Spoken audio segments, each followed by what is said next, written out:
እንዴት ናችሁ? ሰላም ናችሁ ወይ?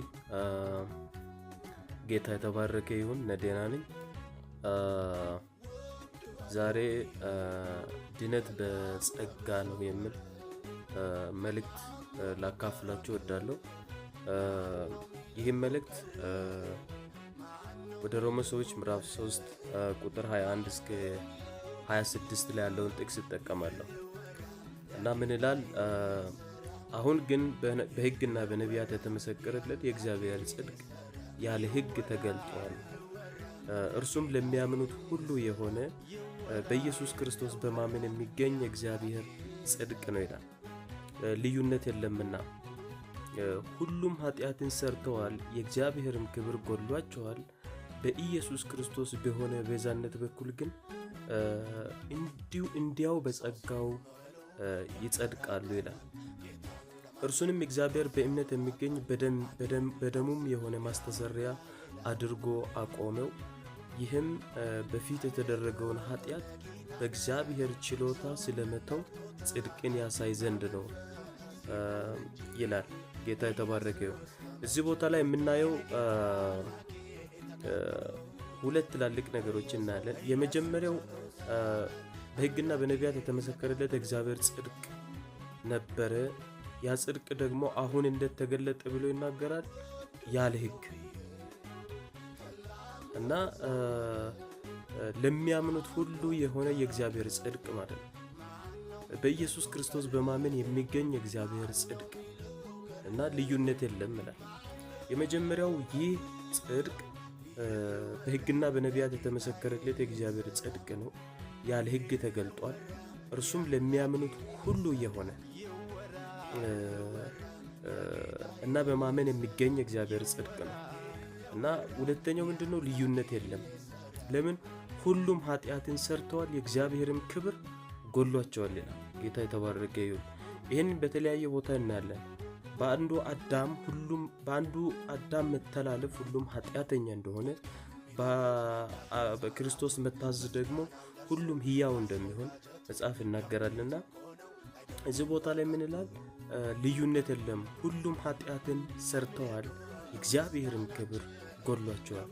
በኢየሱስ ክርስቶስ በሆነ ቤዛነት በኩል ግን እንዲያው በጸጋው ይጸድቃሉ ይላል። ኢየሱስ ክርስቶስ በእኔ ፋንታ ተላልፎ የተሰጠው ለኃጢአቴ ለበደሌ ሞቶልኛል። ከኃጢአት ከበደል ከሞት እስራት ከኃጢአት እስራት ነፃ አውጥቶኛል ብሎ አንድ ሰው ሲያምን ያ እምነቱ እንደ ጽድቅ ሆኖ ይቆጠርለት። ጌታ ይባረክ እና ይሄ ነው። ስለዚህ በነቢያትና በሕግጋት የተመሰከረለት የእግዚአብሔር ጽድቅ አለ። ያ የእግዚአብሔር ጽድቅ ደግሞ አሁን ያለ ሕግ ነው የተገለጠው። እርሱም ያለ ሕግ ነው ማለት ለሚያምኑት ሁሉ የሆነ በኢየሱስ ክርስቶስ በማመን የሚገኝ የእግዚአብሔር ጽድቅ ማለት ነው። ጌታ ይባረክ እና ወደ ታች ምን ብሎ ይናገራል?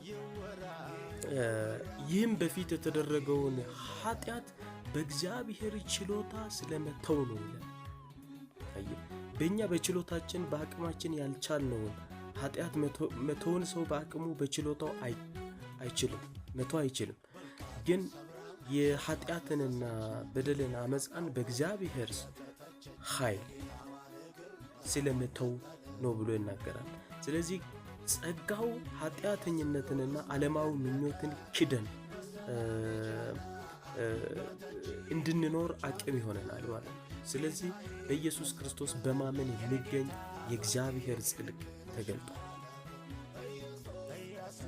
ያለ ምንድን ነው የተገለጠው? ያለ ሕግ ሰርተን በእግዚአብሔር ፊት ልጸድቅ የሚችል አንድም ስለሌለ ጌታ ይባረክ።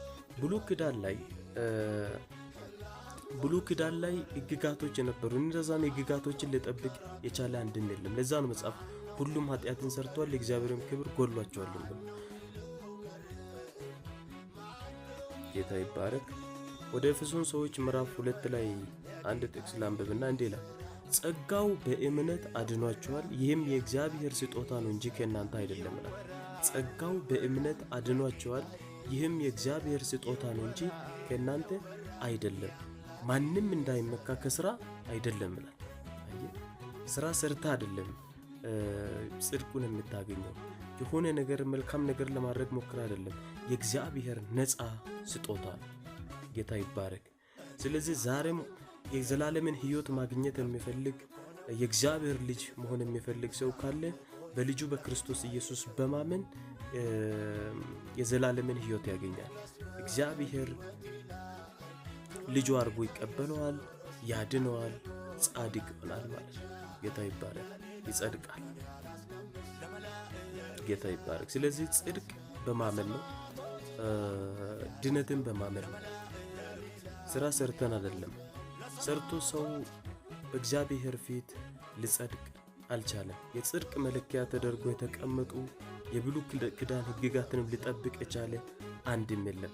ለዚያ እግዚአብሔር በልጁ በክርስቶስ ኢየሱስ የሚያምነውን ያጸድቃል፣ የዘላለምን ሕይወት ይሰጠዋል። ከሞት ወደ ሕይወት ይሸጋገራል።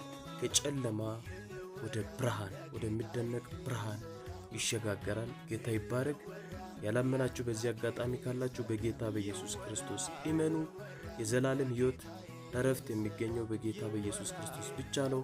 በእናንተ ፋንታ ተላልፎ የተሰጠ ስለ እናንተ መስቀል ላይ ሞተ፣ ኃጢአታችሁን ያስተሰረየ ይቅር ያስባለ ኢየሱስ ክርስቶስ ነው። በእርሱ በማመን የዘላለም ሕይወት ይገኛል። መንገድም እውነትም ሕይወትም ኢየሱስ ነው። ጌታ ይባረክ። ተባረኩ። ወዳችኋለሁ። have a good time